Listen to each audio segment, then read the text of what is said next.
watching an MLGA Network live broadcast. The only people for me are the mad ones. The world is filled with the boring and the barely conscious. And misery loves company. But we don't have to live this way. Jessica and I are here to talk to those the system rejects, to radicals and thought criminals. The ones who never yawn or say a commonplace thing, but push the boundaries of acceptable discourse. Those who stare reality in the face and dare it to be different. History isn't made by the timid, and fun is not had by the perpetually afraid. We are the mad ones. So let's get to it.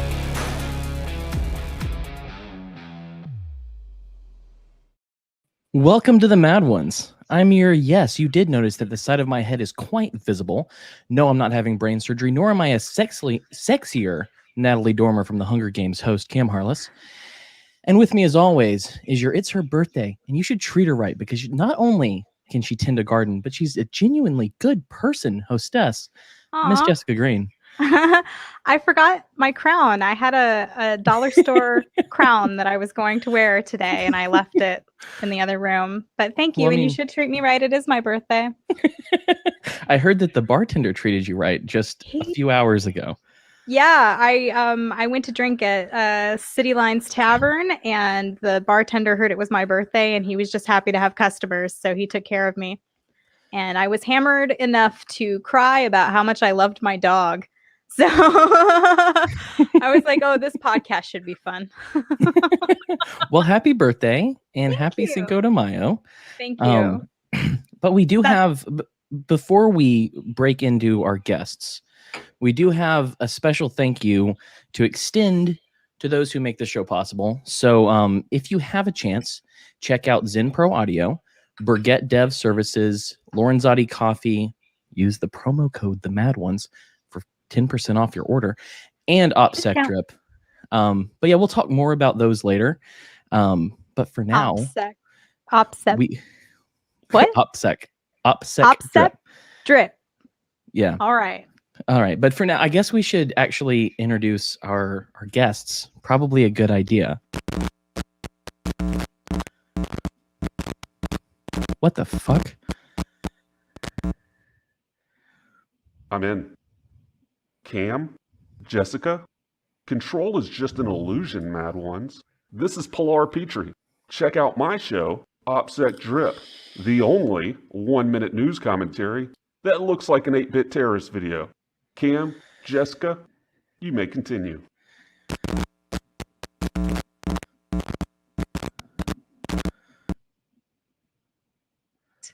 Hijacked on my own birthday. Clearly shot rude. From the prison where John McAfee resides. I'm just glad that Pilar there was able to get a butt phone into the prison.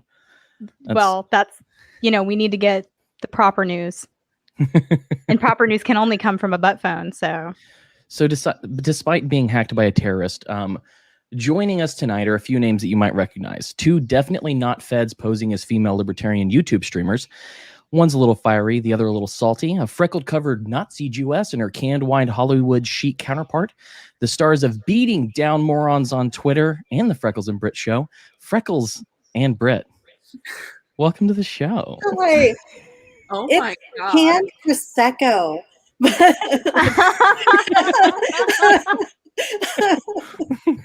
The classic. I'm definitely a Nazi. Like, I'm not going to argue that. That is true. Like, everything else is true, but I don't drink canned wine. She's a much classier canned booze drinker. Yes. Happy birthday, Jessica. Thank you.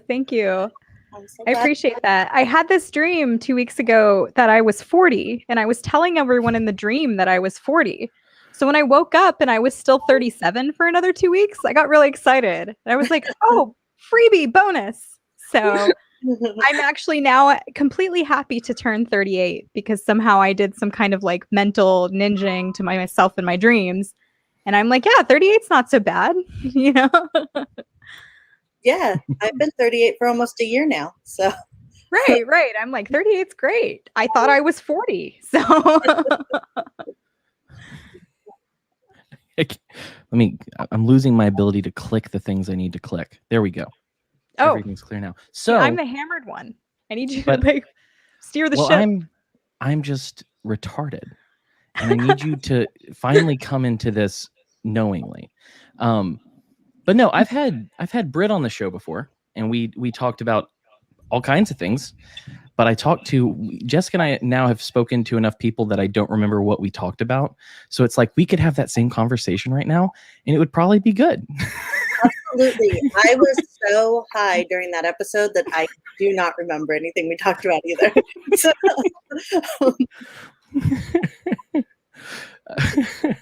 The great thing about Britt's commentary, though, is it's evergreen. So whatever shit she was saying to you then will probably apply now. And it was something along the lines of burn it down, or we can maybe fix it today. It was Jesus loves you, but he does not love the government. I can almost guarantee, like, trust Jesus, don't trust the government is pretty much my brand. So that will fit in very well on this show, because the later we get in the recording or in the live feed, the more chance of talking about Jesus comes up. So it's true. I do that a lot. So on April 1st, I made a fake video that we were going to have Archie Flower on, the guy who hounds Dave Smith for things. And in it, I jokingly called Dave Smith a Nazi Jew. And so what is it like being the female version of Dave Smith? Oh, I don't know about all that. That is very high praise in these but, you know, being a Nazi Jew has been quite a ride. It's been like, what, 2.5 years of it now? And yeah, I couldn't go back, I guess. Just what I do now. Does that make family dinners rather awkward? My whole family is full of Nazi Jews, apparently. It's weird how that works. Yeah. That worked out for you then. Yep. Just a whole family of Nazis. It's real bad. is it all just like, you get in the boxcar? No, you get in the boxcar. Like, just anytime there's a disagreement.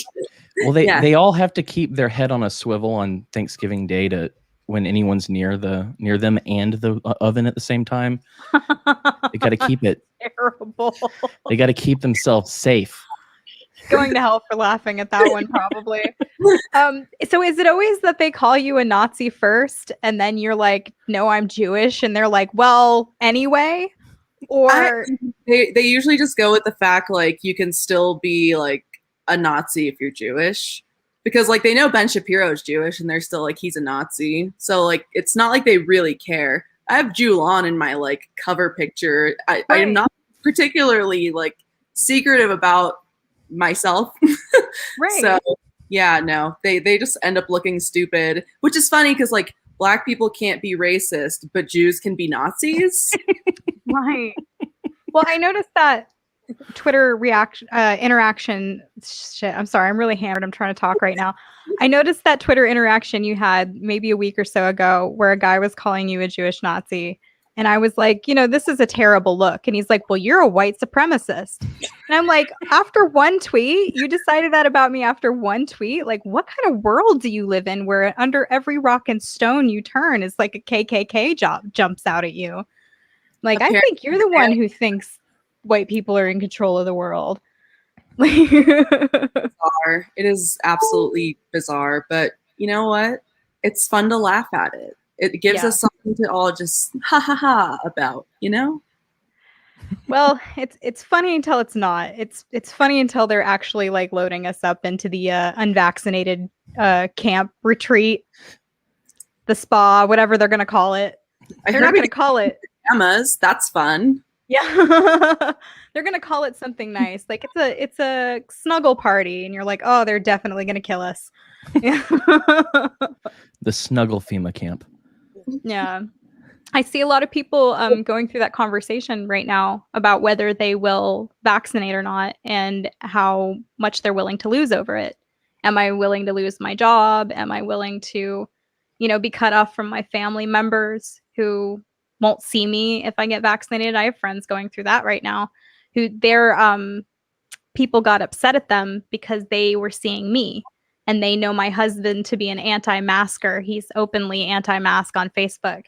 So they said, oh, you were around those anti-mask people, so we can't be around you for at least 2 weeks. And so that probably inhibits those friends from seeing us. And, you know, I know that we're in a pretty open place in Georgia, but Britt, you're living in California. Is there any sign of like the culture like shifting or fighting back against any of this? No. I mean, there was permanent. Sorry, you guys know. Everybody here knows the drill, probably, but just for anyone at home, I'm sorry about the alarm. Both my kids have type 1 diabetes, and their alarms go off all the time. So that's what you're hearing in the background.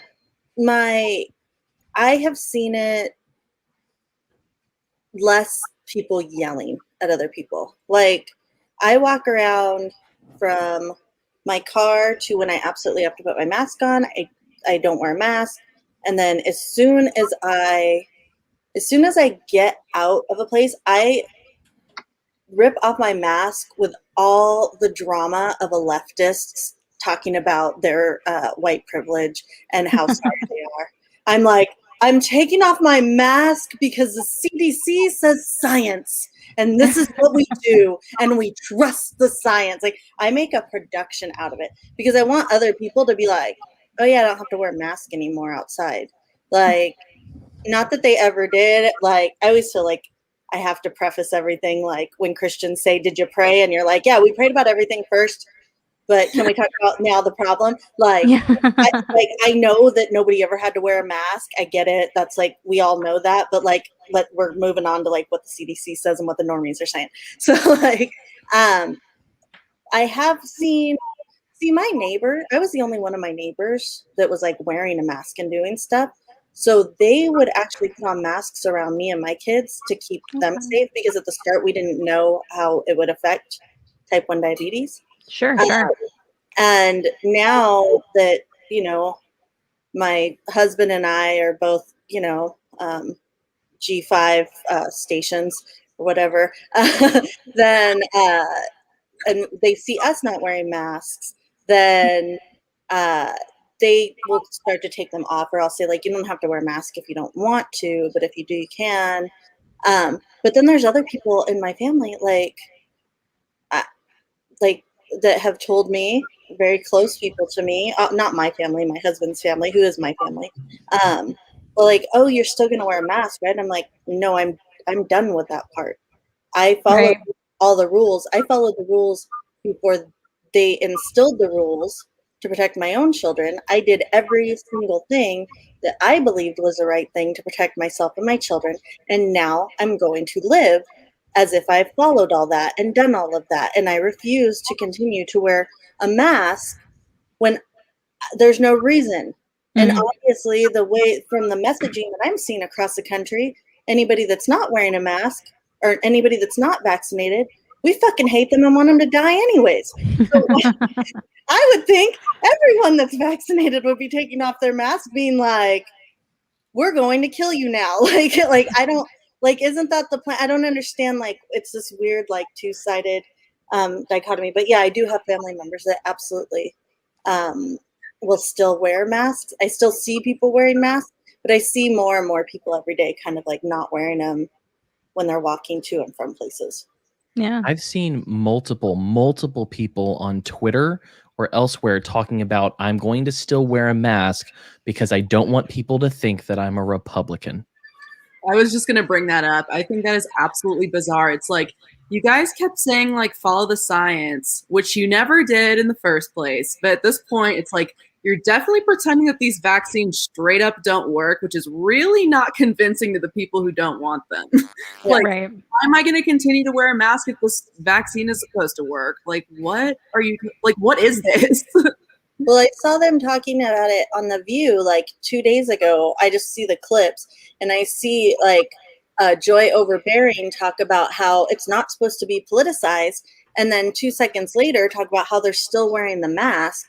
And it's like, you're still wearing the mask. Exactly what Cam said is because you don't want to be construed as a Republican. Like, you have made this whole thing political. Like, let's be honest. If they didn't mandate it, people like a lot of people probably wouldn't wear a mask, but like I would say at least 70-80% of people would have just put on a mask and been like, okay, no problem. Like, and it would have changed nothing because let's be honest, people like me who are wearing N95 masks because they have, access to it, were the only people that had any sort of moderate protection. Like your t-shirt mask is not doing anything, although it might give you bacterial pneumonia. I don't know. Like, go that. Like, let's bring back cholera. Yeah. That's bizarre to me that, something that we know can actually sicken people who are completely healthy is something that we're encouraging. Like in Japanese and Chinese culture, when they're wearing masks, the culture there is to wear a mask if you're sick, not to mask the entire healthy population. So we're taking completely healthy people and exposing them to the risk of bacterial infection that they would have otherwise never been exposed to. So it's like, how is this display of virtue actually going to save anybody's life or make them healthier? It will, in fact, what we know for a fact will make them more unhealthy. And it's all for a virtue signal. That's all that it is. The people have literally said, I don't have to wear this, but I don't want anybody to think that I'm not down with the narrative. It's not even Republican. You're just not down with the narrative.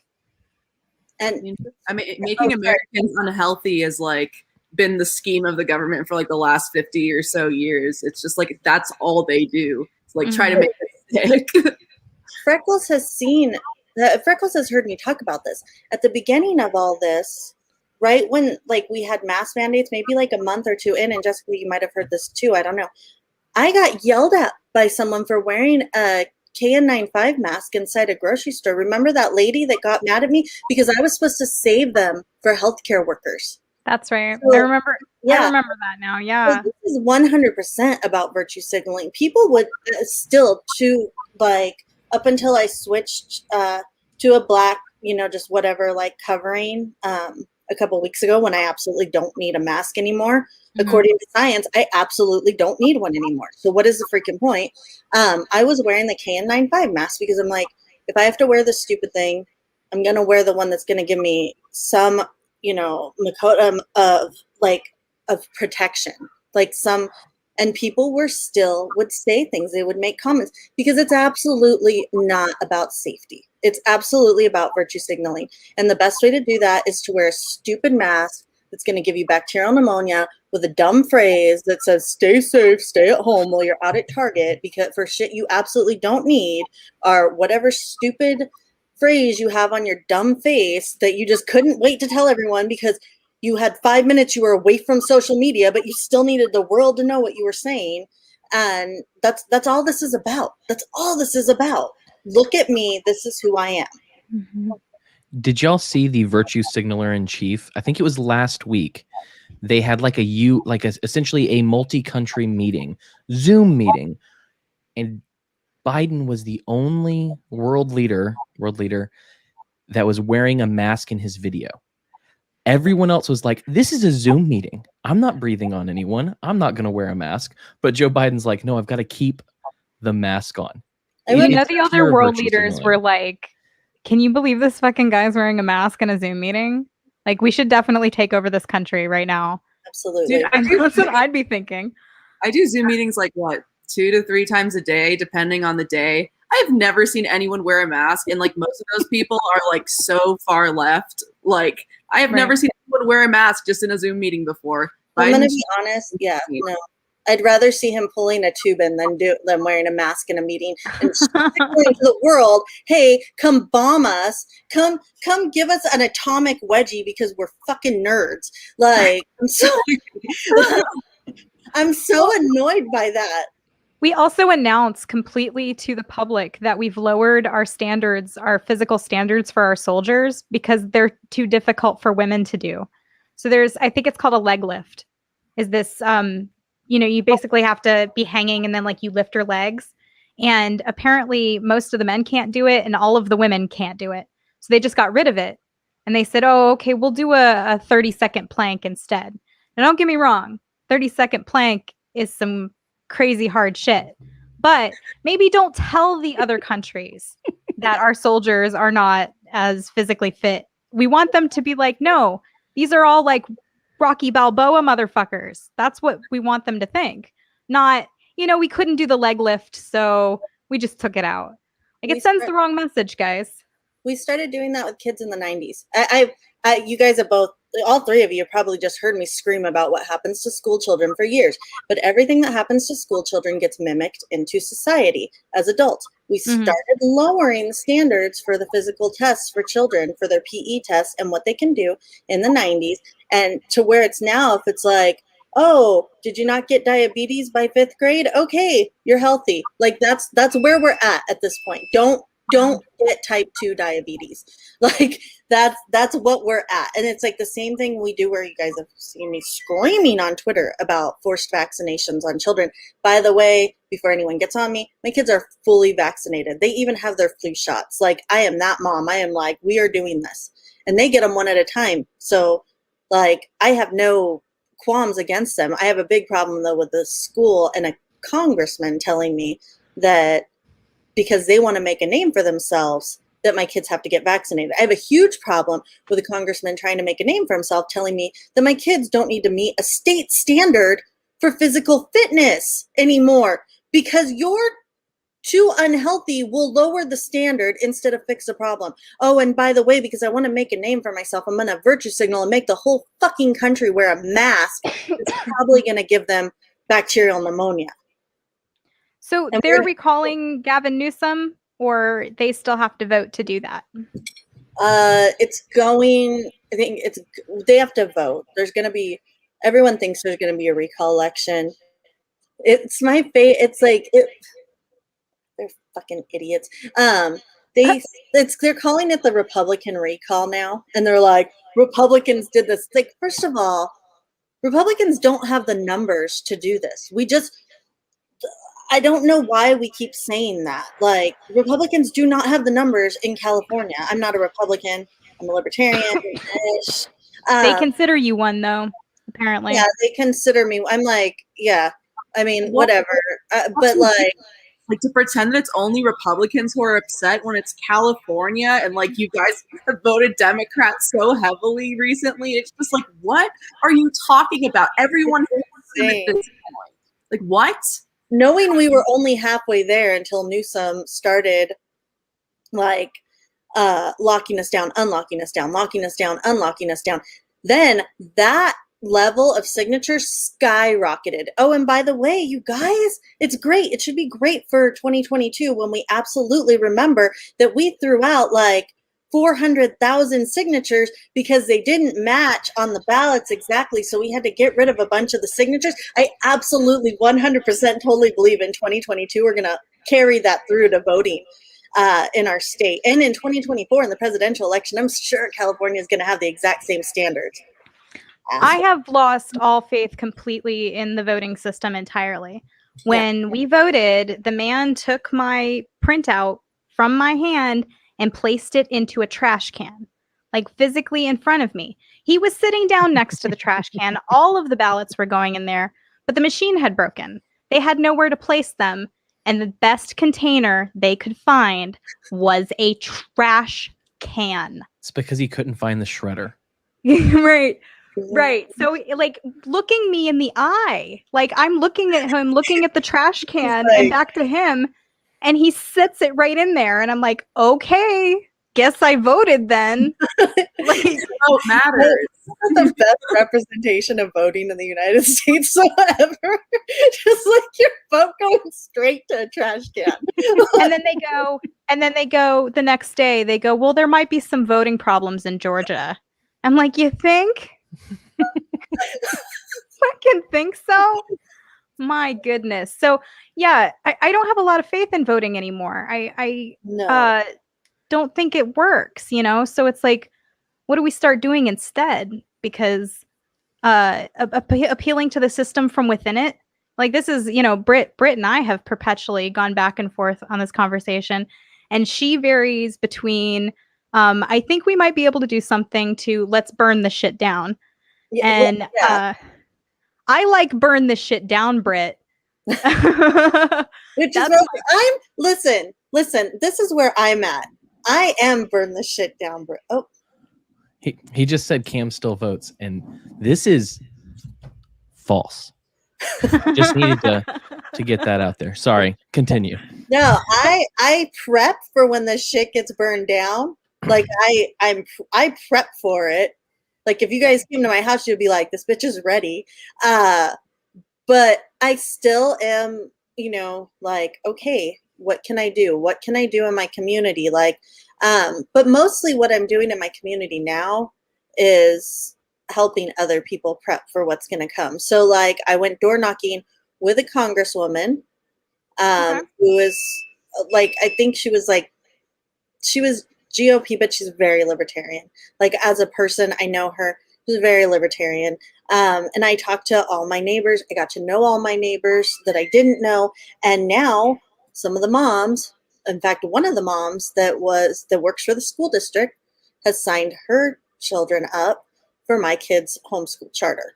Like I have moms signing their kids up for homeschool charter because I'm going out in my community and I'm like, I'm going to talk to them and I'm going to say like, what are the issues? So listen, if I have to work in Congress or to door knock, if I have to become part of the system to be like, hey, what if we do this?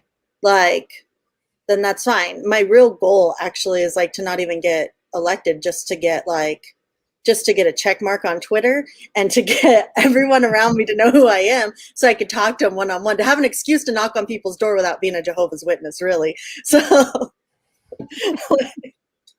this is a good strategy for getting a blue check, by the way. It It works. Run for some comptroller or some bullshit in your town and you will get a blue check on Twitter, but then you might have to be an accountant. So, great.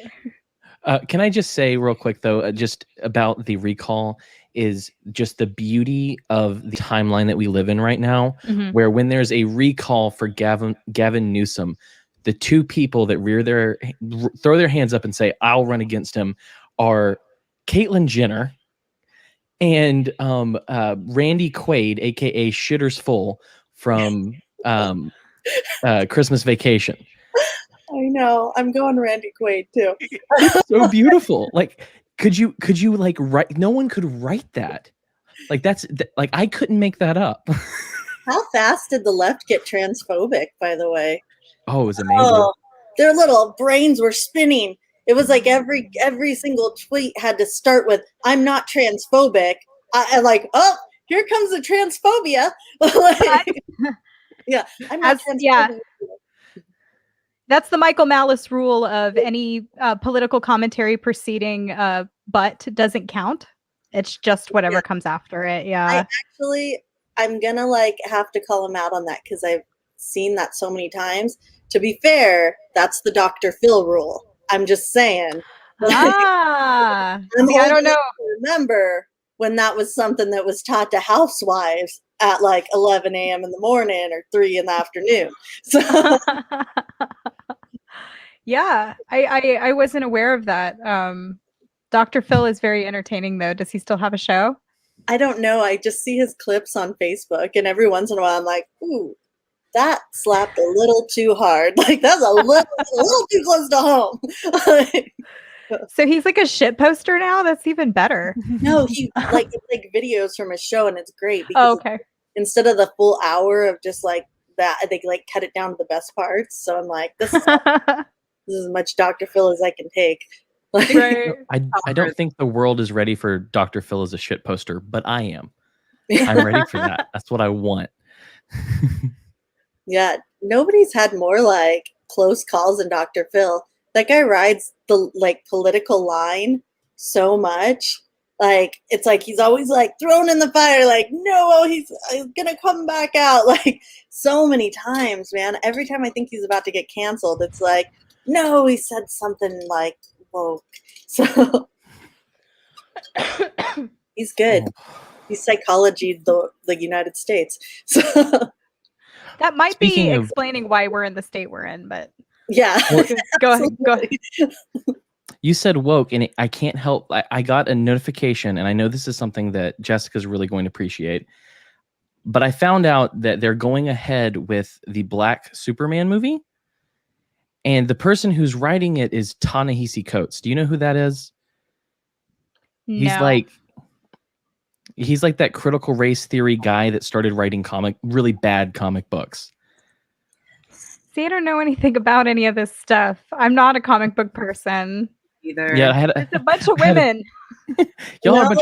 I'm just saying though, it's just funny to me that suffice it to say, they're making a black Superman and they're choosing the guy he's the one who wrote the Captain America comic book where he made the Red Yes. Skull into Jordan Peterson. Yeah. Yeah. That's the level of writing that But I they're but going I to do for appreciate- the next Superman. I did see that because he and Michaela both kind of leaned into that as a meme. And they put out a bunch of Red Skull with like Jordan Peterson's advice, but just like really good life advice. Like if you see a cat in the street, pet it. You know, just like really nice. Because if anybody actually listens to Jordan Peterson, he's wonderful. He's the sweetest man. He cried because the world needs more encouragement. And I'm like, you're just the sweetest thing. And so yeah, to juxtapose his actual sayings against Red Skull was hilarious. And it shows their character that they leaned into it instead of like being shitty about it. I appreciate when like celebrities can make fun of themselves. That lets me know like there's something of a good egg in there. Just so you guys know, I did ask a couple of people to roast me in the comments. So if you see roasts, that's why. And I love them, except for the voting one. That you vote. How dare you?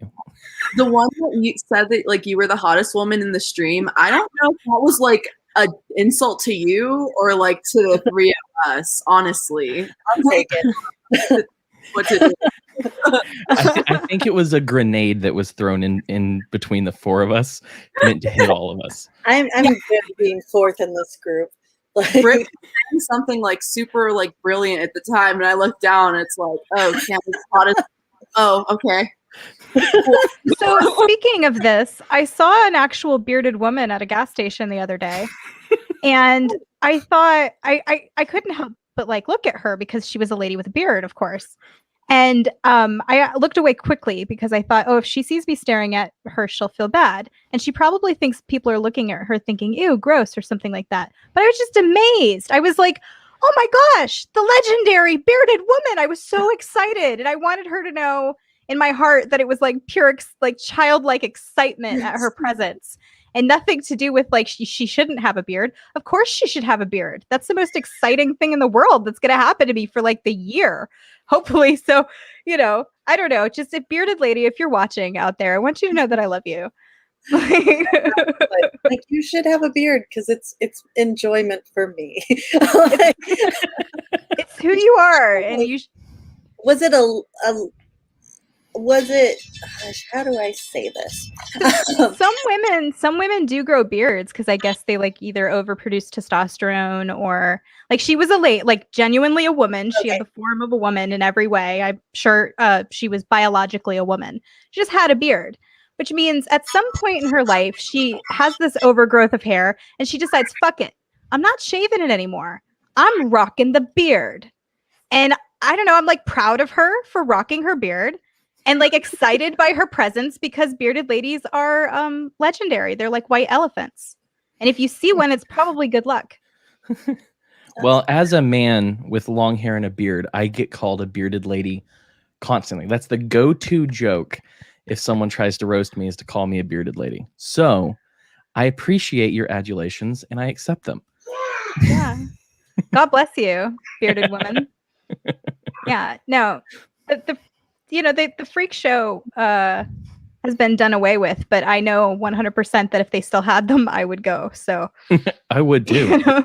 They still in Venice. I mean, they did before COVID. Straight up. Oh yeah, like the people Dude. that like swallow the swords and like the stick the like knives in things and the two-headed snake, like the whole freak show. Yeah, in Venice, California. I've been to it more times than I probably should as somebody that lives here, but No, I'm in. I'm really in. I like that kind of dark tourism where you go come to places out. you're not supposed to go. Let's plan a trip. Come out. You could stay with me. We'll go to Venice. We'll do all the things. I'm afraid of the super volcano, and I'm really hard to get out of my house. But we'll talk off the thing. Speaking of freak show, though, I was on TikTok the other day because I'm hip, and there was a guy, and someone was telling him to not make fun of people with disabilities because he's not allowed to. It's not cool. It's not funny. And he literally scanned down, and this dude has no legs.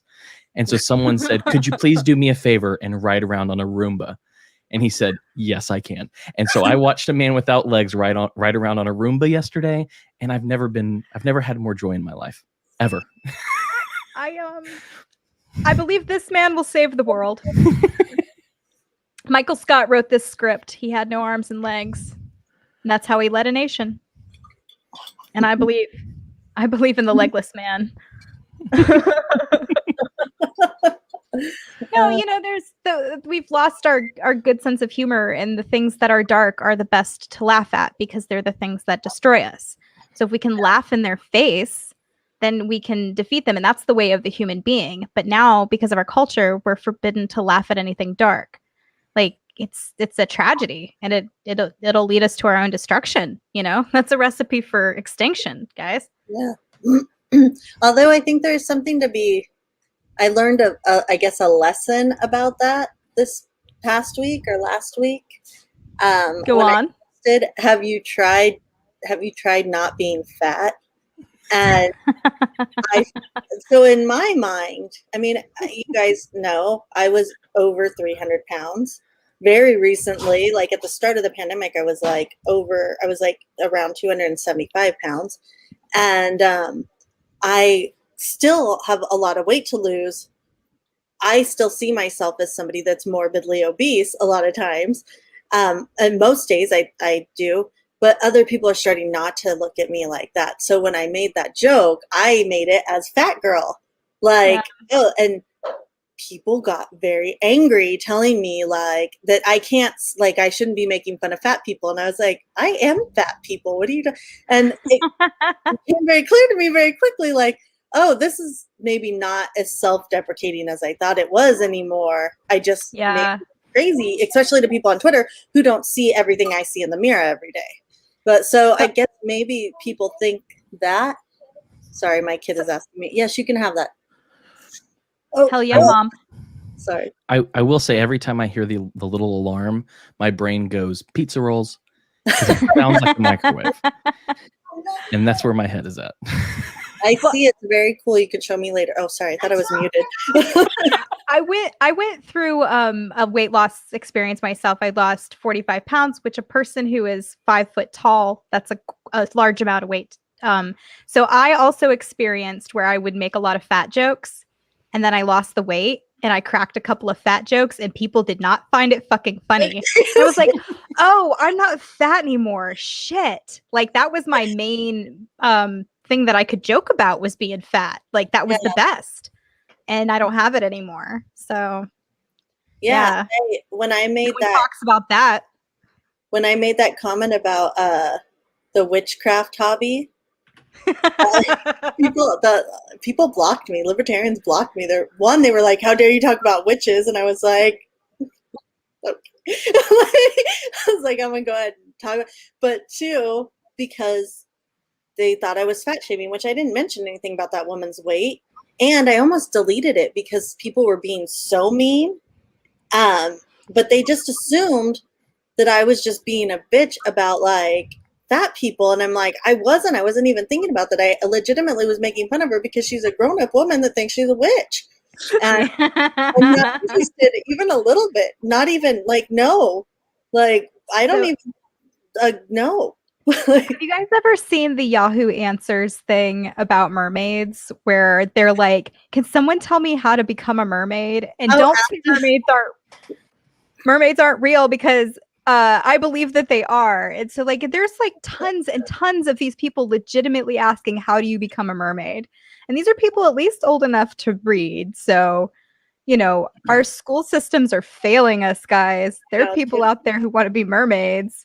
People saw that fake ass documentary. Did you guys ever see that mermaid documentary? No. It was a Nat Geo mermaid documentary that mermaids are real. and it was shot completely like a real documentary.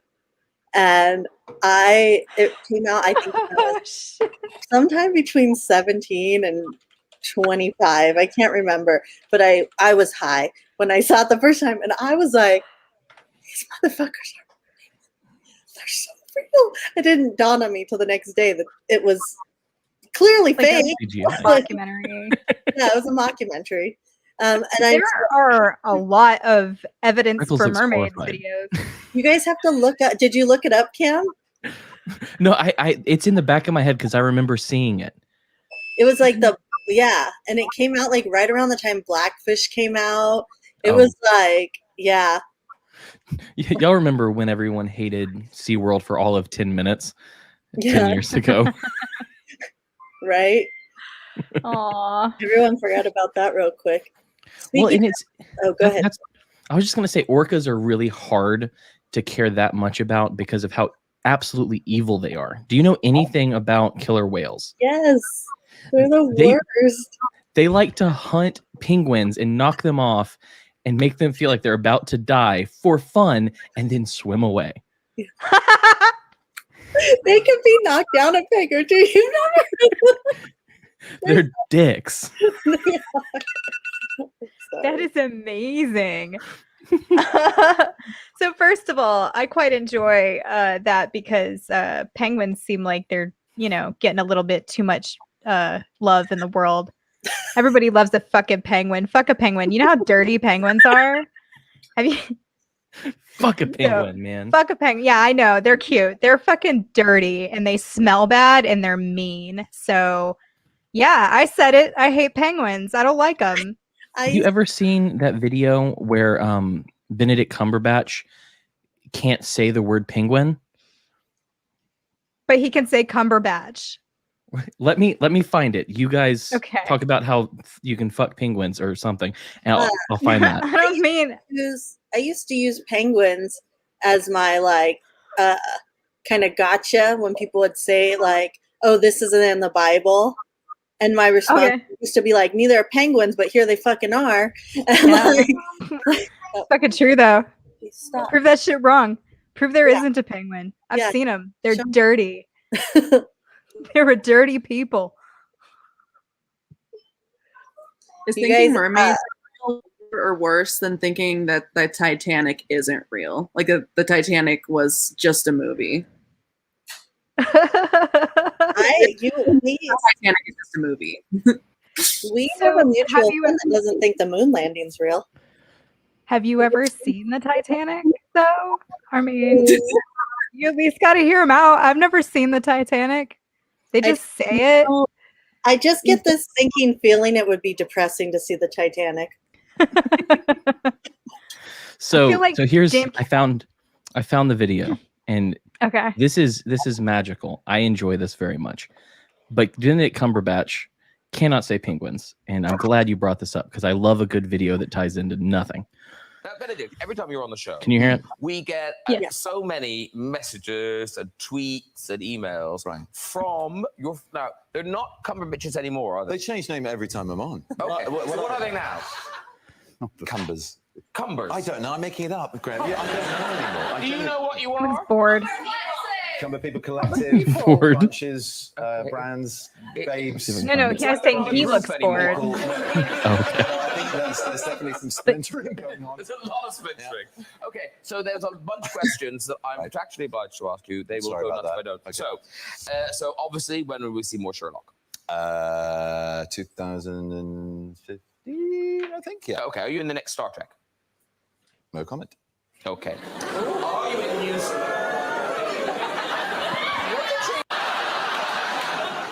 Of course I'm not. I mean, it was like walking through my childhood, and Harrison, whose place I'm honoured enough. gonna just to fast forward a little bit. Saying this. Yeah, so Don't care about Cumberbatch's childhood. Nope, don't give the slightest fuck. Are you at the back of one of those people? Unbelievable. Why would you name it that and then make it later on in the stupid thing? I bet there's no penguins in this video at all. I don't go near it. Well, because I know. Here's the thing. I thought, oh, I'm sure they're making it up, but we actually looked. You've got at it? this documentary. Oh, good. So the documentary is called The documentaries are called Strange Islands. The first one you sort of get away with, and then after that you lose all sense of what let's have a look. Listen carefully. And the last thing you might expect to see here is penguins. These are Fiordland crested penguins, named after this corner of Penguins. South New Zealand. So why are these woodlands so attractive to penguins? Penguins. The stream through the forest makes a handy highway for a parent penguin heading home from the fishing.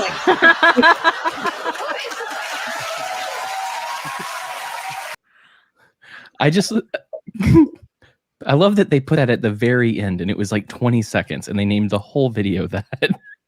Yeah, that's. I think that Penguins.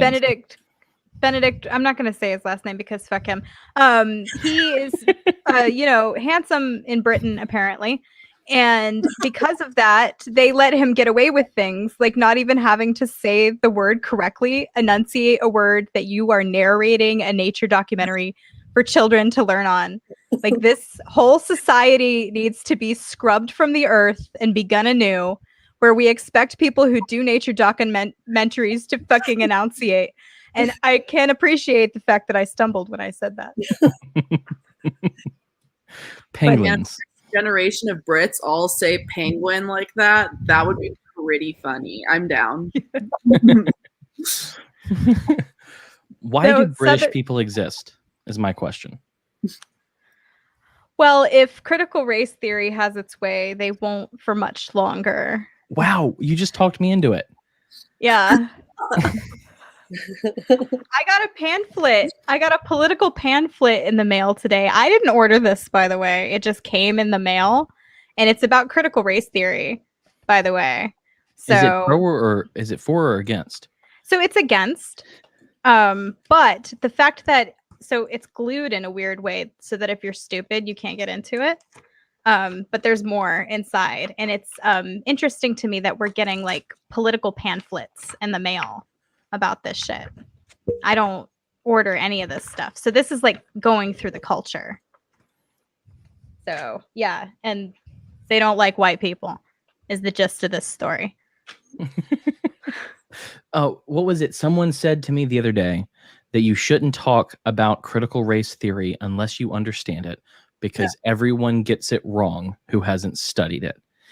And my response was, I don't like you, I don't respect you, and I'm not going to believe you. So please leave me alone.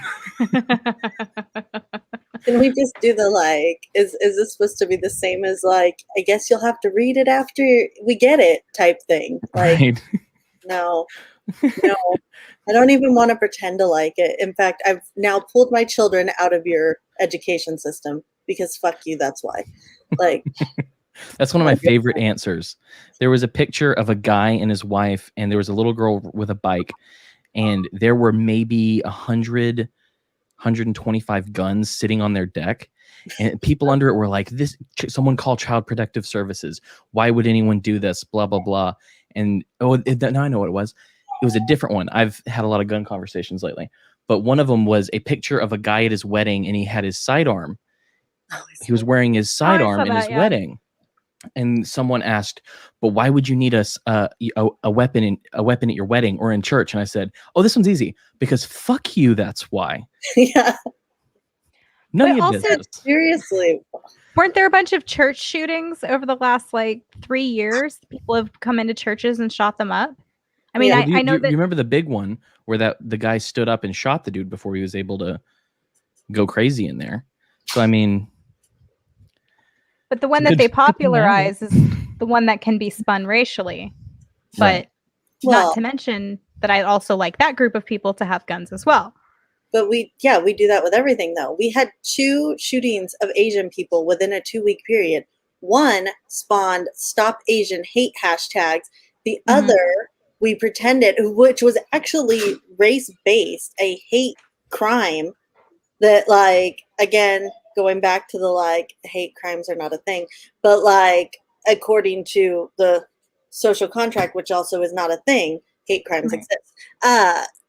Because the shooter was not white, all of a sudden we just buried that story and was like, Asian hate. Here's a asterisk at the bottom of a second one. Like it was just wild.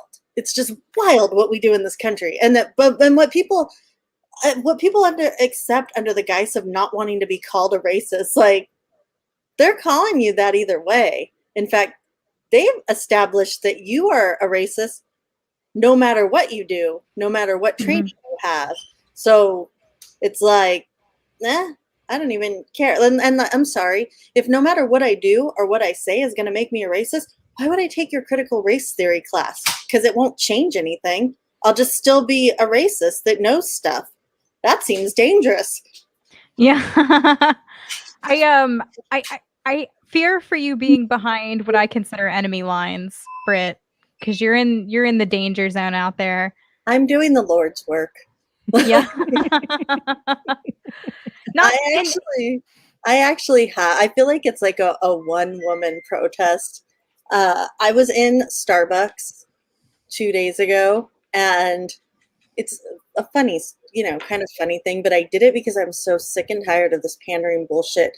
I was in line behind a bunch of people, and of course we're all 6 feet apart with our little markers, and every fucking person that came up, the barista would say, oh, do you want to save the sea turtle? Or like whatever, like she's made some stupid comment about the sea turtle. So of course nobody took a straw. And anytime somebody decided, well, they were going to take a straw, she said, thank you for saving the sea turtles. Thank you for saving the sea turtles. Thank you for saving the sea turtles. Well, I've been in there before. So when I went up there after all these people, she asked me, she said, would you like a straw? And I looked at her and I said, I hate sea turtles. And she handed me 2 straws, to which I said, I need 2 more for later. And because fuck her. That's why. Don't make people feel guilty for wanting a straw when literally these straws that I have, and the only reason I have it is because it's big enough to fit in this thing. You have to use them at least 20 to 30 times to make them to make them have the same impact as like hundreds of plastic straws or one plastic straw, I think it is. And most people don't. Most people just buy them every time they go somewhere because they feel guilty and they want to be woke or they want a virtue signal. So they just have 100 of these stupid straws at home. They're just killing the planet. Like they're just not to mention every person who jumps all over your ass for using a plastic straw are the same people who are like, use disposable masks every single place you go, and gloves and plastic this and plastic that. So it's like you're working at cross purposes because these masks are turning up in the oceans. No, out here they told people not to wear the reusable masks. So now they're telling, but they're also not allowed to wear the bandana, or they don't want them wearing the bandana. They want them to wear 2 cloth masks so that they get sick faster, I guess. I'm not really sure it's like a whole thing. Like I'm not sure what we're trying to do out here. You guys have not seen the double mask.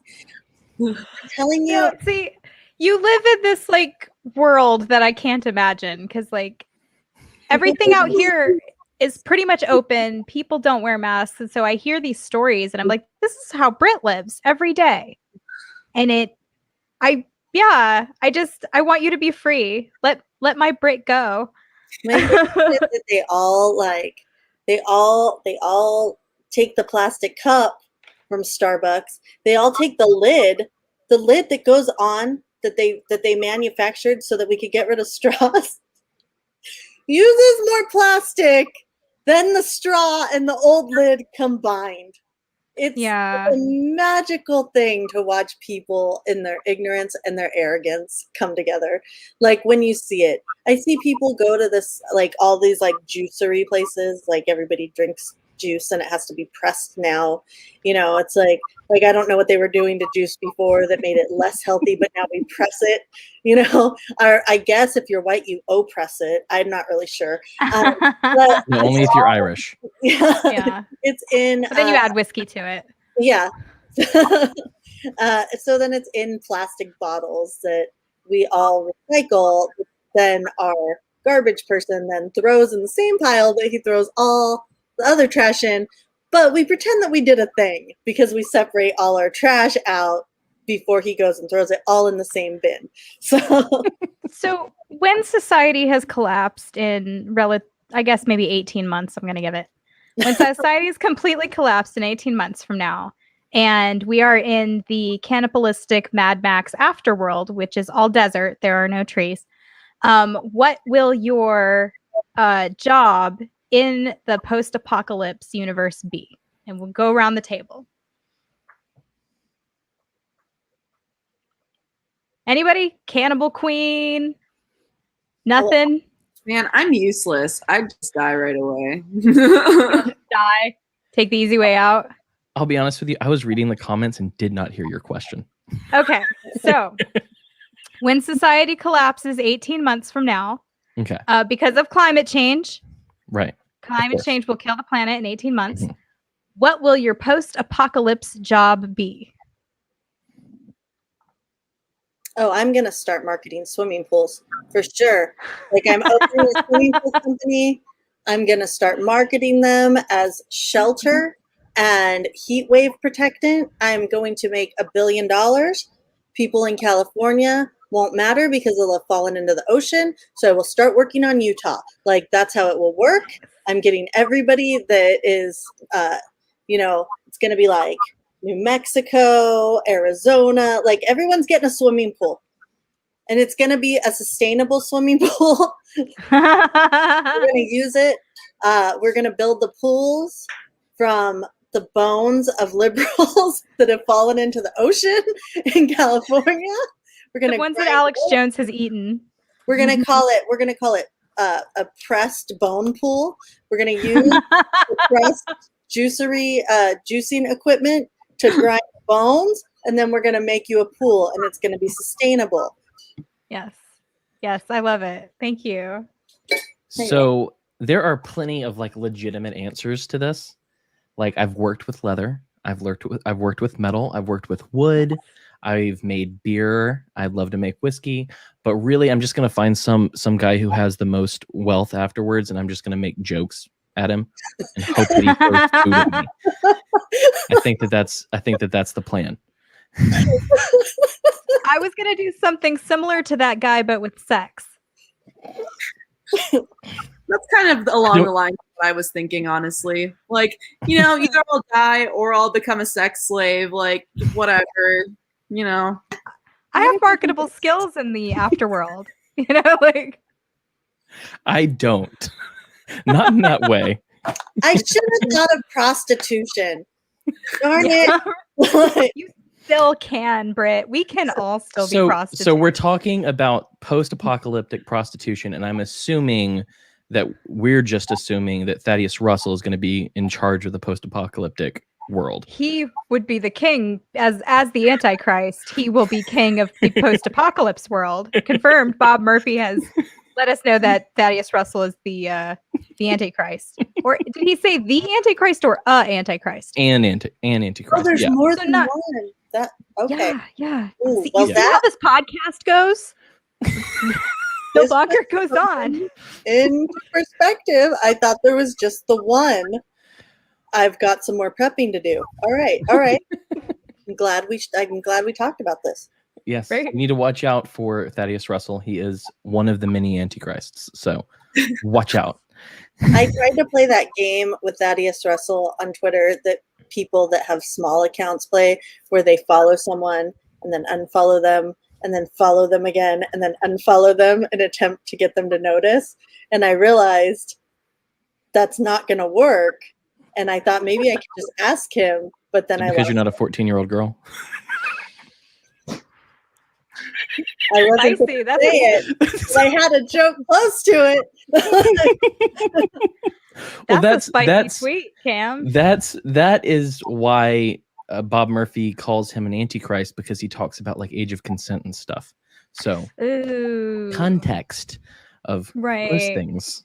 I didn't know that. I didn't know that about him. Yeah, he's a little Gross. yeah. He's the fucking liberty person that everyone keeps making that age of consent thing about. We found him. Look, I didn't realize that guy was a real guy. I thought they just said that to be like, you guys are Nazis and pedos too. And I'm like, what? Like, There are those guys, and there was this one guy named Sean, who I couldn't tell you his last name, so you can't actually dox him. But it was in a group. Who was in a group with any me. guy named Sean will do, really. Yeah, I fuck Sean, man. But there's this guy named Sean, and he was going into like 3 or 4 Liberty Facebook groups like 5 years ago that I was in, and he was only arguing about how he believes that laws against nudity are wrong, and how he thinks that everyone should be nude all the time, and that he should be allowed to be nude. And I was just like, okay, first off, I've seen your profile picture. No, Sean. Sean, no one wants it. You can't Stop make it. me look at your dick, Sean. Libertarianism is a hotbed for people that want to advocate for freedom for their own fetish. Like, it's just like, you always know who the libertarians are, who the libertarians who their fetish is freedom, and the libertarians who their fetish is like, well, I don't understand why 12-year-olds can't send foot pics. Like, not even doing Dude, like, seriously, doing these weird like offshoots. Like, say you're an exhibitionist without saying you're an exhibitionist. Right. It's like, why aren't all the beaches nude? Because of you. You're the reason why. You know? Holy shit, dude. Yeah. No, if I have to see Spike Cohen's nipples one more goddamn time, and he only showed them the once, so that tells you how angry I am about it. But you know, we already have this libertarian. Go ahead. Every time someone says that they're going to talk to him on their show, I'm like, your shirt's going to be off, right?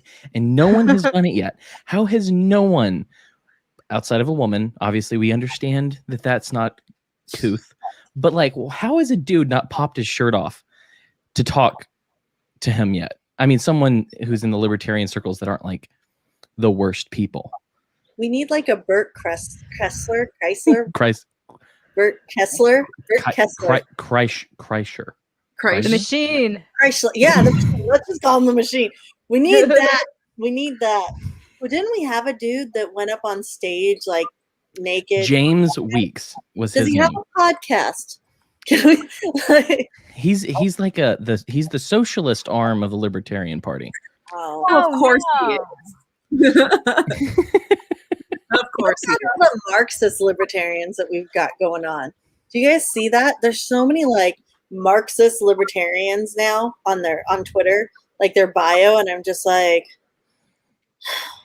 So that was something that I was made wise to the other day. I never knew how so many college communists found you guys's like profiles. And I'm like, you know, I didn't even know that there were this many like teenage communists in the world. It's terrifying. But they all gravitate, like especially like Freckles. Like, have you found this den of college commies that just like exists on Twitter, and you like poke at the bear? Like, how does it find its way to you? I just like to go in and find stuff to get mad at. It's my own fault, really. But they've been attacking Britt lately. Britt's been poking the bear. She's been making posts like with the trending stuff in it, specifically being like, I want to fight. Let me quote tweet all you bitches.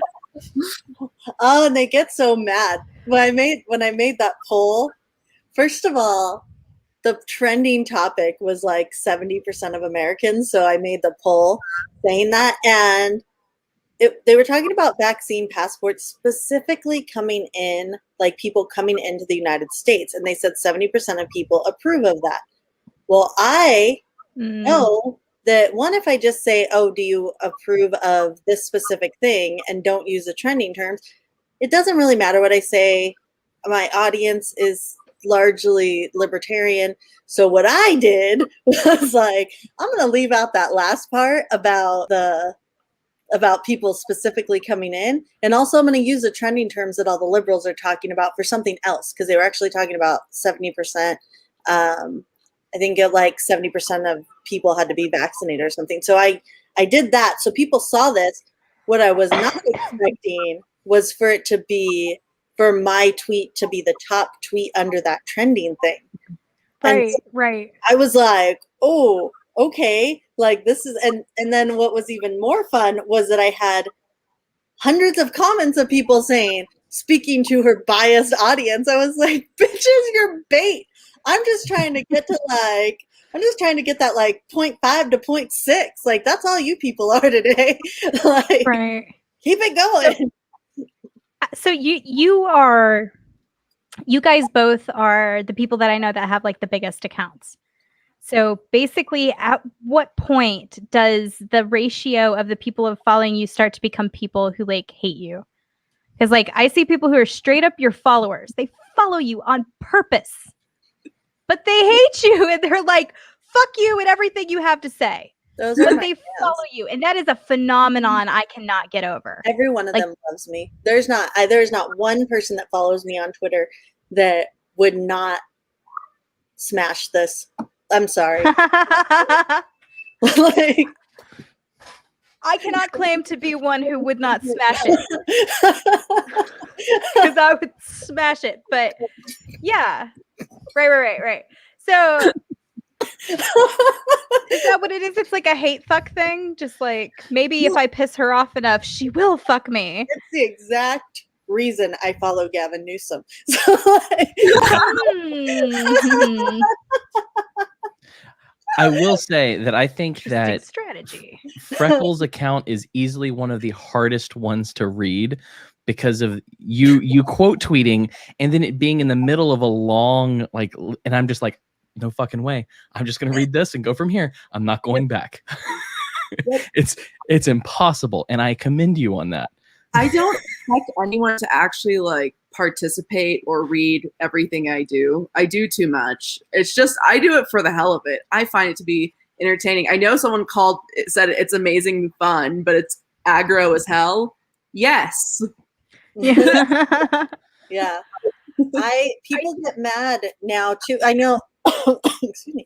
They used to do it to you all the time. They probably still do, where they're like, why are you quote tweeting me? Like, because you're a coward. People call me a coward because I quote tweet now. And I'm like, bitch, I quote tweet you because I know it makes you angry. Like, Yeah. I just like this whole thing is for my entertainment. You think I'm here because I like want to be your friend? I don't give a fuck. I have 3 friends right here. I'm good.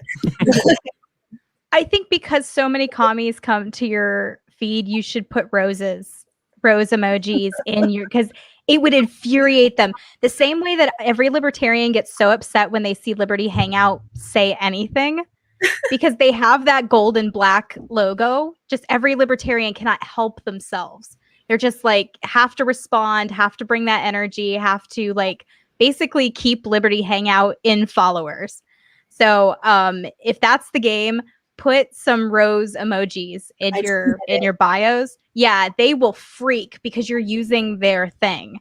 And I just changed mine to salt roses. The best part about that, because I did this with the blue waves, and the best part about the blue waves was that everybody at first they assumed I agreed with them, so they weren't even reading my tweets. They were like, wait, you mean this? And then they would freak the fuck out, and that is the funniest. So I hope to see some good freakouts from you guys, because they're very attached to their symbols. Like and the blue wave, the rainbow flag, the rose emoji. If you put that combination of things in your Twitter bio, you could have fun all day long. It literally, you could have the word Republican in your bio. It wouldn't matter. They wouldn't read it. Yeah. They would just look at the emojis and wouldn't be able to process tweets saying the opposite thing, basically. It's a lot of fun. I just changed mine, so I want to see how this turns out. I put the rose, and then I put the rose that's like wilting next to it. So that's a free troll for everybody. Just put some blue waves, put some roses, put some rainbow flags in there, and you're good to go. I think the weird thing about this is that I don't know if everybody's account is like this, but I'll get like 100 followers a day, and then I'll lose 100 followers a day. Almost every day this happens. Wow. And I think it's because my account, a lot of the things I say are just comedy things.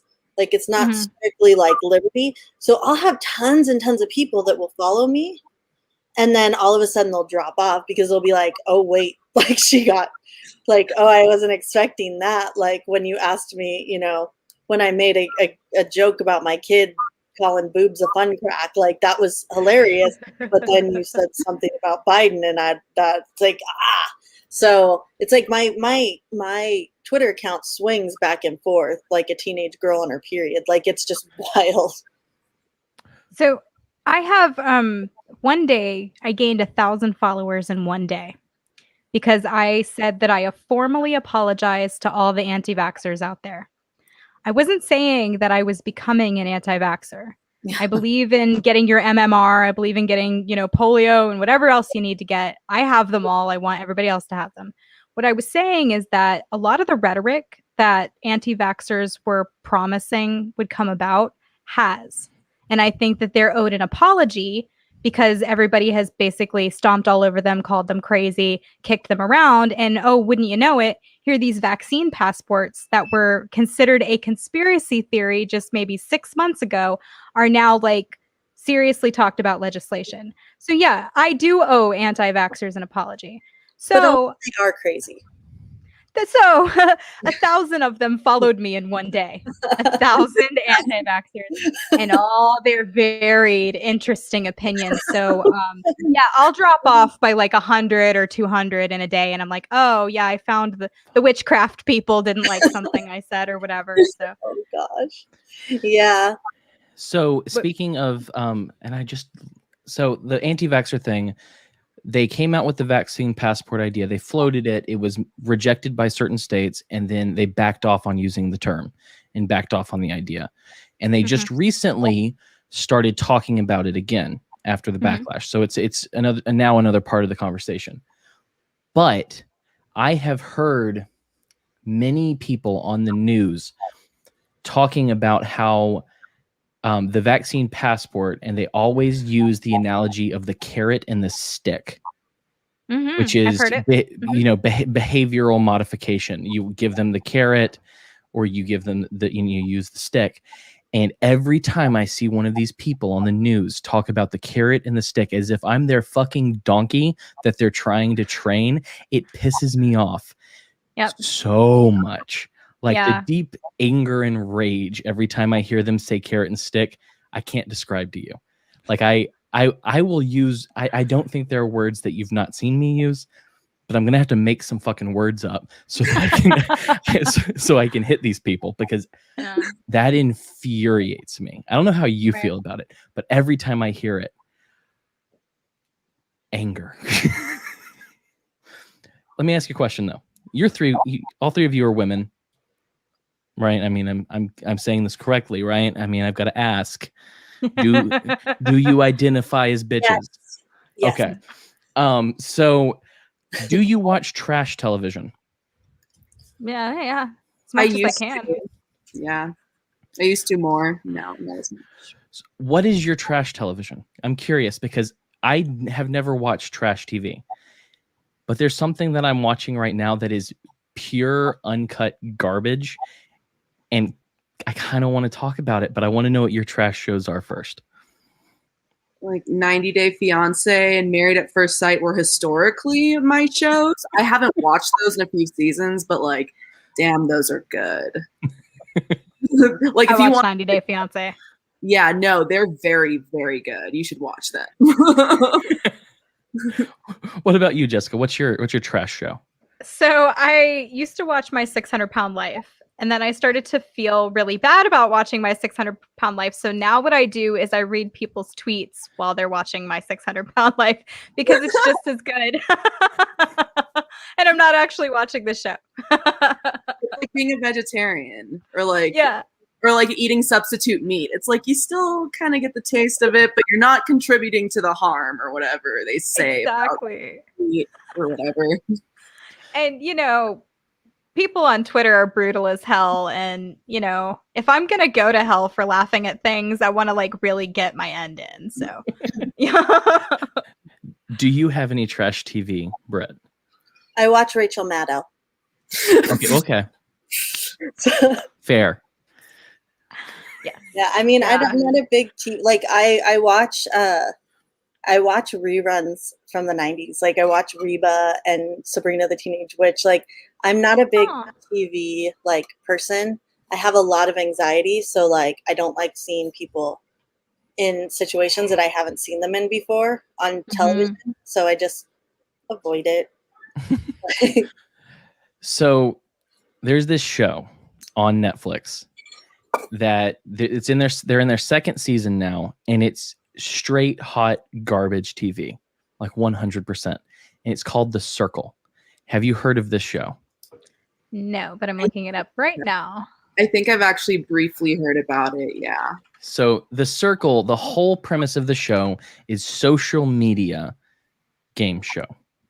And so all of these different people come in and live in a house or in an apartment building, and they all have their different apartments. They're not allowed to see each other. They're not allowed to talk using their voices. They have The Circle, which is a social media thing, and they talk to each other through messages. Some people pretend to be the opposite sex or whatever, and it's garbage, 100%, and I know it. But for some reason, I'm on the last episode of the second season, and I cannot tell you why. You're invested. That's how I felt when I watched Rock of Love. Like, I really... God. Like, they're in love, and they're going to go make babies together, which they did not. There was a season 2 of Rock of Love. What's Rock of Love? Wasn't there Brett, Oh. there might have been. It was Brett Michaels. I feel like that got 4 seasons. And then there was like a season where he was on a bus. It was like the bus of love or something like that. And they were just Y'all like, remember tour bus. I would remember probably Flavor of watch Love? that. Yes. Flavor Yes. show. Hell yeah. I was in middle school. Flavor of Love was amazing. Oh my God. That's where New York came from. Yes. Okay. I watch a lot more trash television. Shot it with Tila Tequila, that one. Oh, she's, I knew who yeah, she that was girl.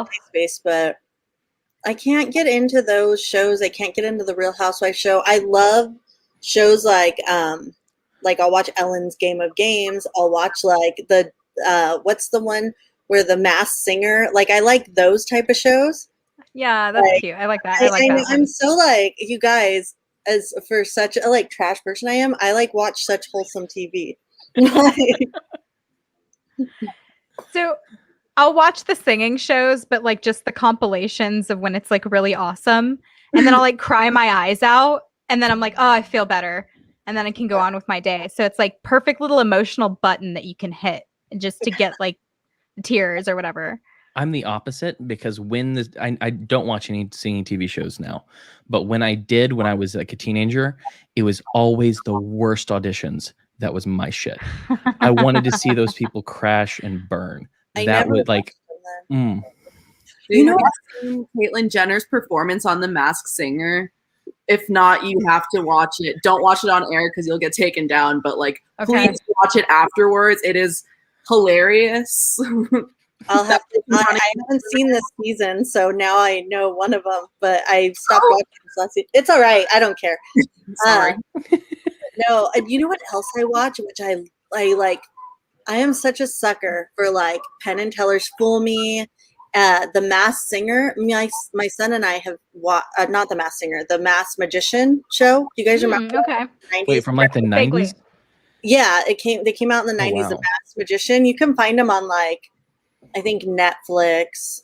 You know, so I have Roku, so I just kind of look it up. I don't know what channel it was on, but I love those shows. I just like, I want to know so bad what's happening. My son and I watch them, and like he loves magic. So like, that's always a thing. Like, there has to be a tie-in. There has to be something that's like good that's going to happen.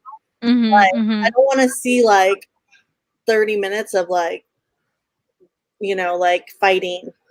Like, I just want the good part of TV. No, I feel that. My husband's always watching TV in the other room, and it's always someone screaming or getting murdered or something. And I'm like, what are you filling your brain with? I watch The Office over and over and over again because I know what's happening. Nothing out of the ordinary is going to happen. Ladies and gentlemen, this is ADHD. I need you to recognize this. This is a safety show. This is what she's describing. But yeah, no, seriously, like, it is calming to watch specifically The Office. And I read an article about it too, and I'd never felt so attacked in my life. But yeah, it helps your brain to feel comfortable watching a show you've seen a billion times because nothing strange will happen. And so you're like, okay, for the next half hour, I know everything that's going to happen. And Yeah. there's, a certain amount of comfort in that. Yeah, and there's also You have nostalgia. So you're like, I remember this. Do you have safety foods, Jessica? So I eat almost exclusively hummus. Like I subsist almost entirely on hummus. What I eat the hummus with changes from day to day. Sometimes it's peppers, sometimes it's crackers or whatever, but it's always hummus. So, and that's an ancient food that ancient people have lived on for a long time. So I don't feel weird about eating nothing but hummus. Well, my wife has safety restaurants. And so it'll go through different cycles. And it's like, I love you very much. But if I have to eat one more of these, I hate Chipotle now. Don't give me Chipotle. Chipotle can fuck off. I don't want it. If I wanted bland Mexican food, I would have married a different white woman. So because I cook, he just eats whatever I make, and that's kind of on him. And I thought it was bizarre. I realized the other day, I'm like, oh my God, from day to day, you don't know what you're going to have for dinner, do you? Like someone else controls what you're eating for dinner every night of your life. And I exist in the world where I always control what is for dinner. So it's we live in the same house. We live right next to each other, but our realities are completely different. And it blew my mind. So, yeah. I know. My husband does like all of the cooking. So I can relate to your husband. I frequently have to ask my husband, hey, what's for dinner tonight? Yeah.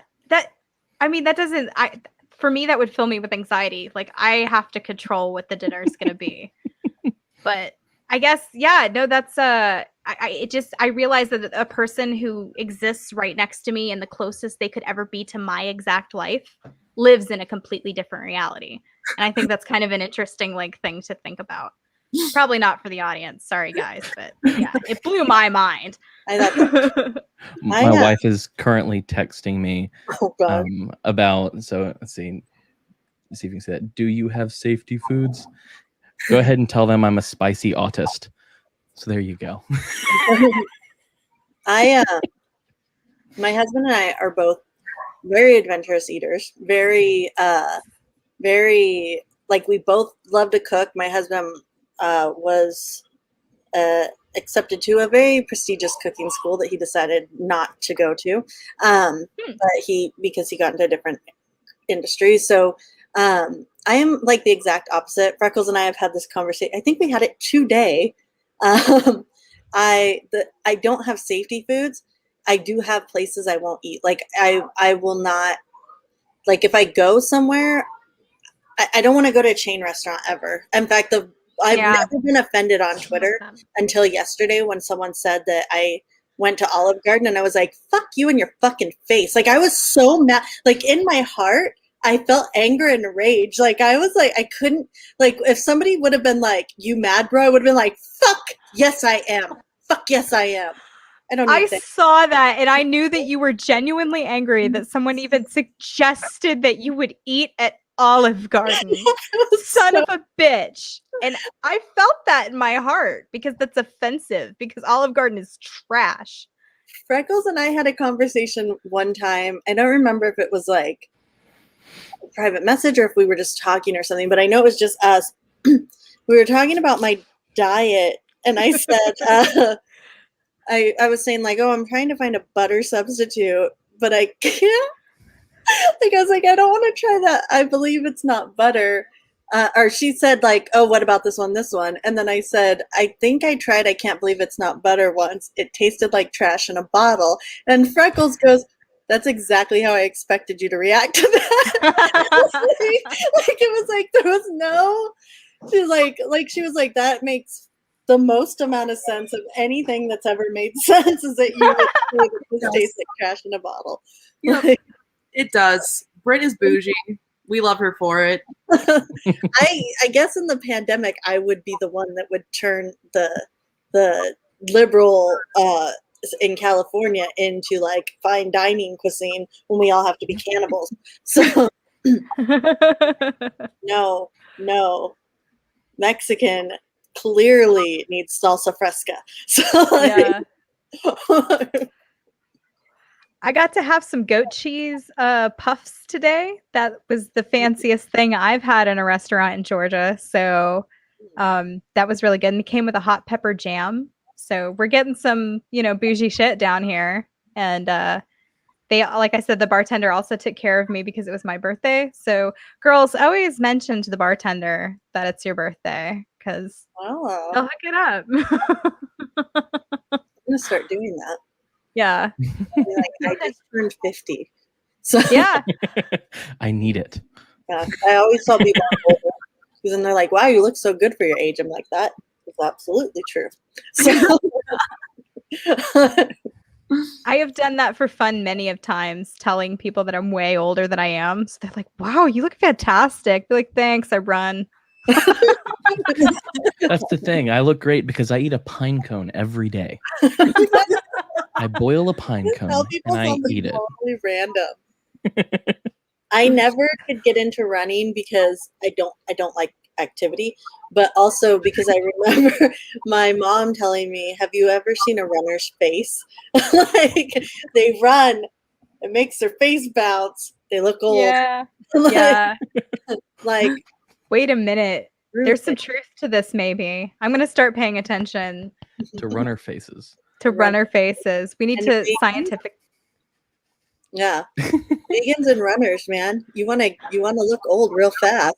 You wanna look like and you will, because no, you they're all thin and there's no fat old people. That doesn't happen. Like Well, also, if you don't eat meat, you don't get a lot of things like your B complex. You have to get that from meat. And if you're vegan, you have to take a supplement, which they haven't quite figured out vitamins yet. Like supplemental vitamins, they're they kind of can get you, but a lot of them you pee most of them out. They're like they don't hit you all the way. So I don't know. God seems to want me to eat red meat because when I smell it, I get hungry. So yeah. it's a good plan. I'm gonna follow the natural order. So let me ask. It is Jessica's birthday, and so Oh, I'm yeah. wondering. Let me throw you this question, Freckles 30 and more Brett. minutes. What is your favorite thing about Jessica Green? Oh no. Freckles, I'm gonna let you go first because I have. She's basically like an inspiration to all, and if she isn't, she should be, because like she is truly magical. Like she is really, I don't mean to be offensive, but she is the one true anarchist. She really does all the things. She's really making herself as like sustainable, like independent from like everything bad, all the bad systems as possible. She really truly is amazing. And if you don't follow her, you should. And if you don't know who she is, you should know who she is. This is Yeah. for sure. She's a Oh, 12th nice. century peasant. That's a nice have thing to dressed for say. You are, first of all, you're one of my favorite people in the whole world, and that should tell you a lot already. But you are extremely creative. I've never seen someone be so afraid to be open about, like, I might fail at this. I'm going to go ahead and do it. And I'm not going to let you tell me I'm not great at it yet, because that's not what's going to stop me. I love that about you. You are the only anarchist that I will absolutely defend, because we all know that I think most of them are just LARPing in their mom's basement. And, so, and you are genuinely one of the classiest people that I have ever met in my life. You have so much class. You treat people with so much kindness and so much finesse. It is I love watching it. I love the way you talk. When you speak, you are always well spoken, and even when you're not, it is eloquent and beautiful. And it is. It's one of my favorite things. You laugh uninhibitedly. Like, I love that. I love so many things about you. I am so glad that you are my friend, because there's not many people that are just like, I'm going to go ahead and love you and accept you the way you are, and you can tell me the things, and I will straight up fucking tell you if you're wrong. And also, I love you so much, and that's why I'm doing it. And like, I'm gonna cry, and I'm so You're glad gonna make me cry. Happy birthday! I'm so glad we're friends. I love you, Britt, and I love you, Freckles. I love you, Cam. You guys are, and I love you, Heather. Who's like, I love Heather. I just want everyone to know that I love Heather. Yeah. Holy shit! I'm gonna fucking cry. Oh my god. Cam knows I don't know how to take a compliment. That's why he does that. I wanted to bake you a cake today, and I was like, that's going to be weird, and also I'd have to eat it. But I just wanted you to know that I didn't forget that it was your birthday. Like, I did have a cake for you. Britt got me a Pizza lovely rolls. gift too. Are your pizza rolls okay? Yeah. She got me a lovely gift. She got me art supplies and a book about art history. And like, that's someone who like saw me as a human being and like cared. And thank you for that. That was an amazing birthday gift. I really appreciate that. I'm glad you liked it. So I don't send people gifts very often. So I think there's only... was I not supposed to tell anybody you sent me a gift? I'm sorry. I don't care if you did. No. Okay. The only people I think I've ever like sent... Well, I sent Freckles a birthday present, I think, too. Or a Hanukkah present. So You sent me a hint in a sweater. Yep. I did. That's nice. For Hanukkah? That's nice. Hanukkah sweater and a thing, like a case of assorted hint flavors, like the water, like the flavored water. So you guys, I have to explain. Jessica Thoughtful said as fuck. I send weird gifts, I know, but I think about what people, I'm like, what are they going to want? So it's not that I sent Jessica art supplies. I sent her just a box of like brush pens. It's like the most random thing that I thought she wouldn't buy this for herself. Like, so I really thought she's going to see this and be like, what the fuck is this? Or she would like it a lot.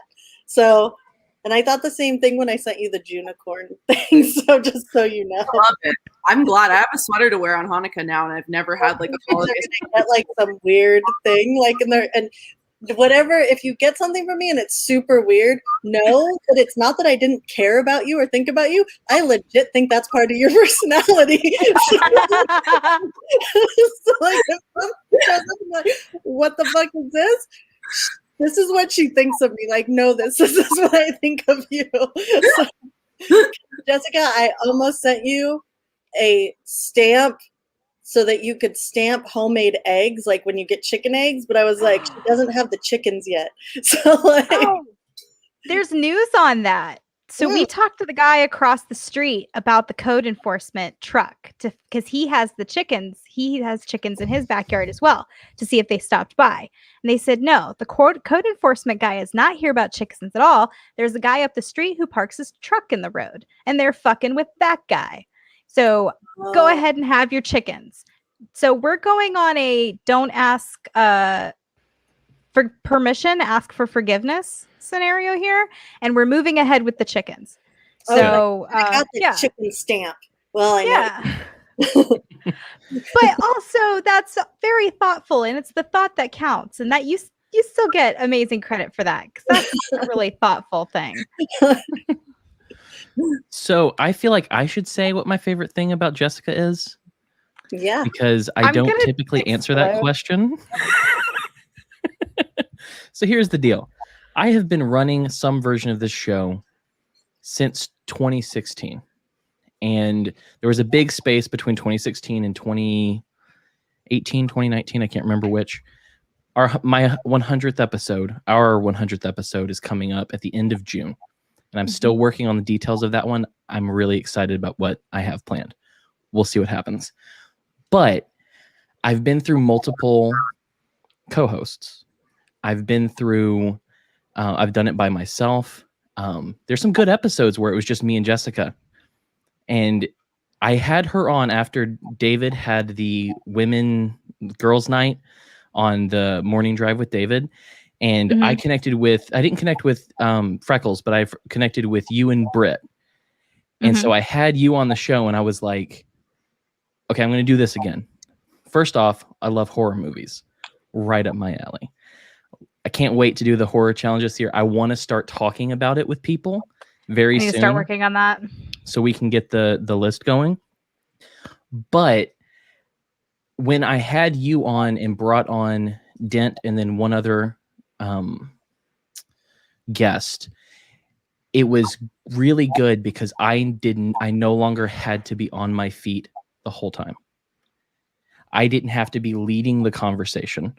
You and I are on very similar wavelengths on most things, but we differ.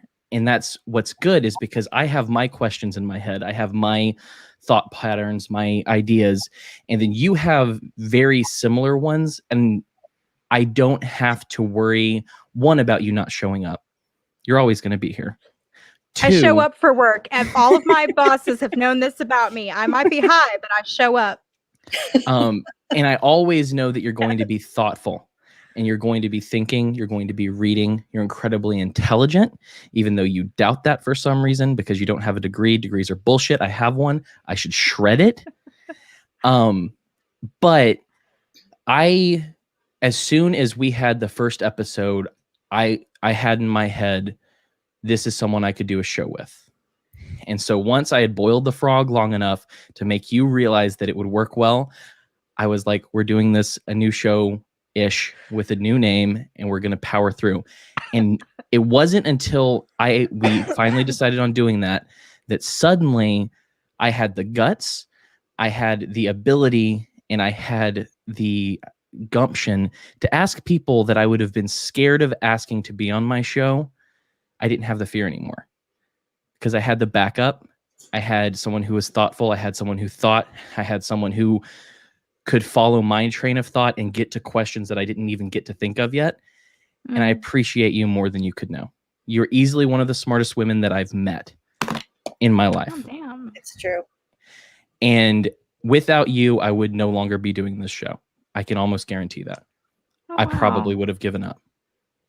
That's an amazing thing to know. Thank you for telling me that. I was on my last I don't know leg, how dude. to process all this like positive reinforcement. So thanks, guys. With that, let's probably watch gonna this video. explode. Yeah. I've been waiting for this all night. Last week, we watched a video where a guy went on to Yahoo Answers and found all the times people asked about pregnancy as just dumb as possible. And so tonight we're going to do the sequel. The what? That was Babby formed? That was Babby formed? Yes. Pregnant. Yes. Yes. So tonight we're going to do the sequel, which is about the Ouija board. And so please enjoy.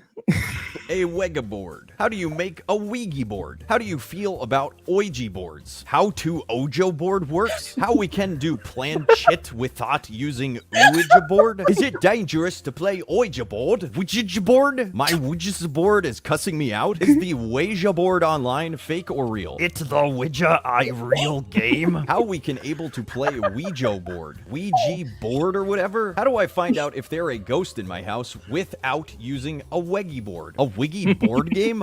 What happens? When I was a kid, I used to mess about with a quiche board. Wa weg board. Is that how you spell the evil game thing? Wa weg board. Nailed it. Luigi board? The Luigi board? Making a Luigi board? Have you played the Luigi board? Can you burn a Luigi board? What is a Luigi board? My friends did a Luigi board and it mentioned me. How do Luigi boards work? Are Luigi boards dangerous if you ask something about ghosts? What's up with the Luigi board game? Is it creepy or what? Is it possible to die for playing this game? Oh. Help, Quidja! Do Quidja boards actually work? Ouija board experiences? Help pulls. Ouija board. Wega board. Help pulls? Pulls help. Ouija board. Wega board. Pulls help? Help pulls. Ouija board. Wega board. Help pulls. How to use Ouija board. And is it real? Do Ouija board really work? And if so, what happened? Where do I obtain a Ouija board? Do I have to make my own Ouija or can I buy one from a witch or vegan?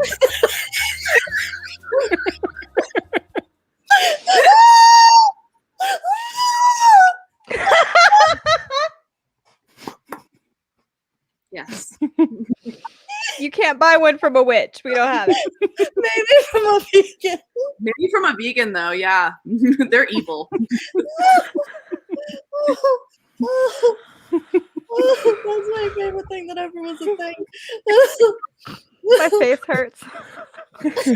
There's one more that dude made that I haven't seen yet, and Can that'll we be do next that week. Next week for it.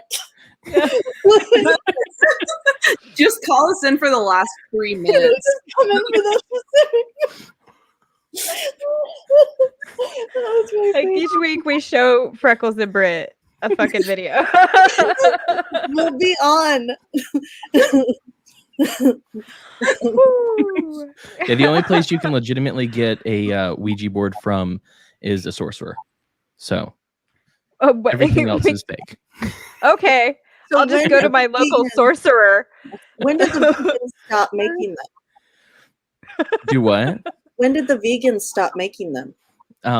Well, they have to use whalebone for the planchette. Oh. So Yeah. I didn't It know happens. that. Yeah. yeah, it happens. So Freckles and Britt, thank you for coming onto our show. This was so fun. Thank you for coming. For having us. Yes, thank you for having us. Like, this is an Yeah. honor. It was so much fun. So if people want to find you on Twitter, it's at Freckled Liberty and at Tweets by Britt. You're on YouTube, just search Freckles and Britt Show, correct? Well, we have new info if we have a minute. Ooh. So our Yeah, show, hit it. the Freckles and Britt show is defunct. It is no more. But if you can see from my green screen background, June 4th, we are coming back with the Fab Show. It's going to be June 4th, 5 p.m. It's going to be a whole different kind of show, more like a variety show with interviews. And we're going to have a brand new friend, a brand new, I guess, cast member, co-host. Rachel Nix is going to be joining the show.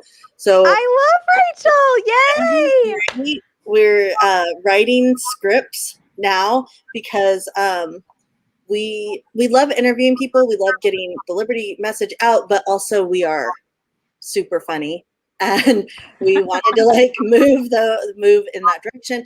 And Freckles and I are also starting a Clubhouse group that's going to be the Fab Show Clubhouse group. So if you're on Clubhouse, you can find me at Salt by Britt. You can find Freckles at Freckle Liberty.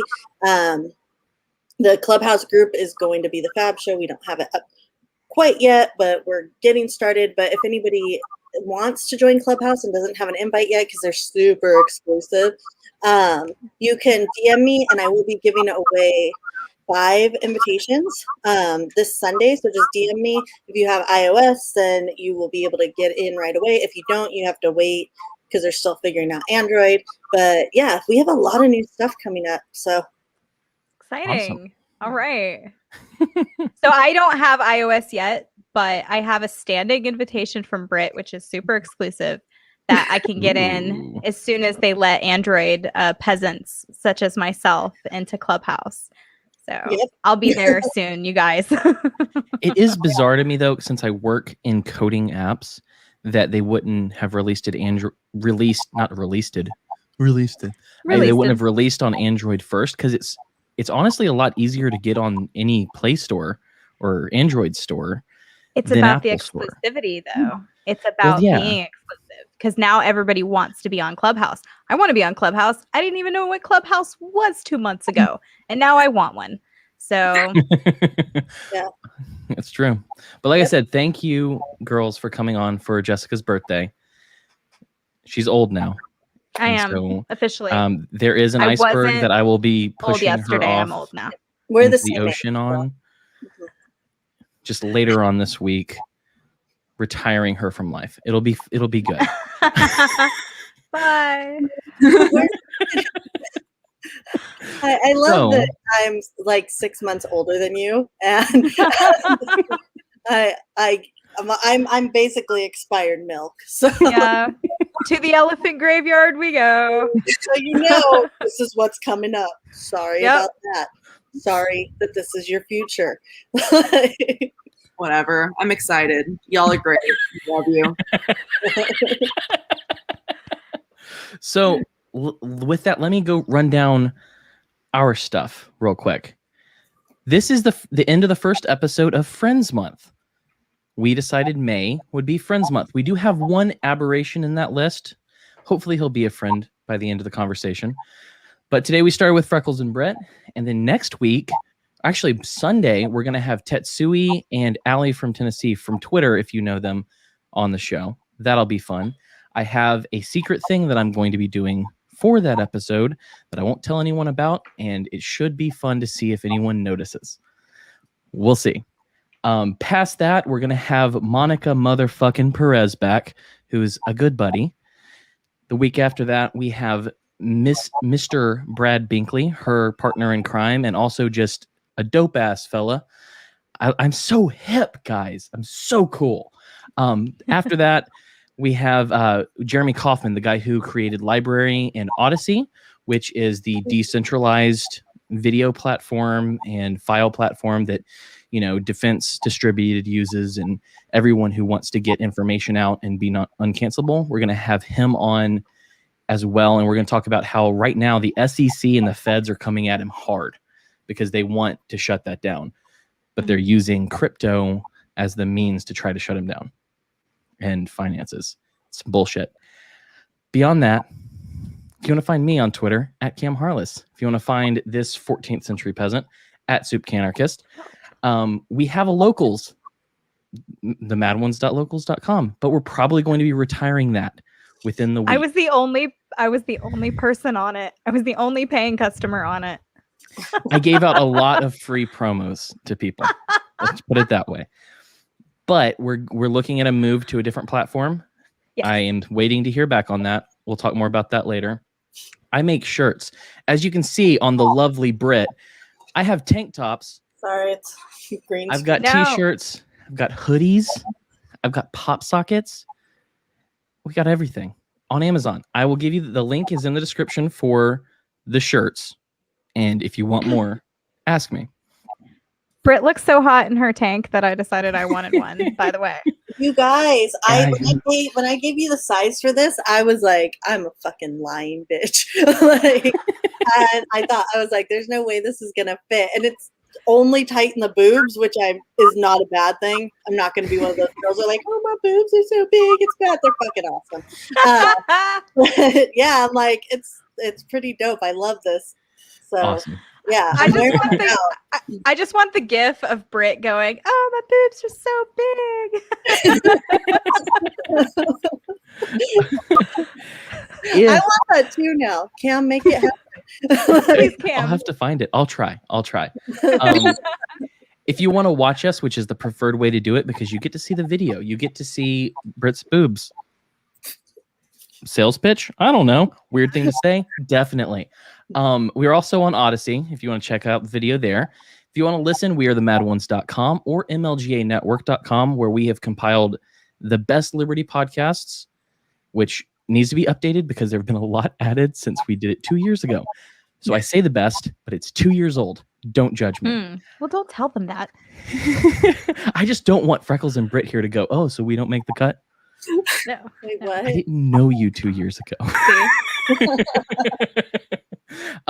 If you want some coffee, some fine Italian beans, go to lorenzotti.coffee and use the promo code the Mad Ones. You get 10% off the order. We get some profit. We get to buy more shirts for our guests because that's the secret sauce, people. I send people shirts. Beyond that, check out Ryan Burgett, my partner in crime when it comes to the network and all this stuff. He runs BurgettDev.net. We do software solutions, websites, etc. All of the stuff that we do, we host ourselves. So if you want any software stuff, go to BurgettDev.net and ask. Also, if you want some video stuff, like you like some of the shit that I do on this show, I do it all. Every bit of video you see, I've made. If you want that, BurgettDev.net. Let Ryan know that I'm doing a good job so I can get paid.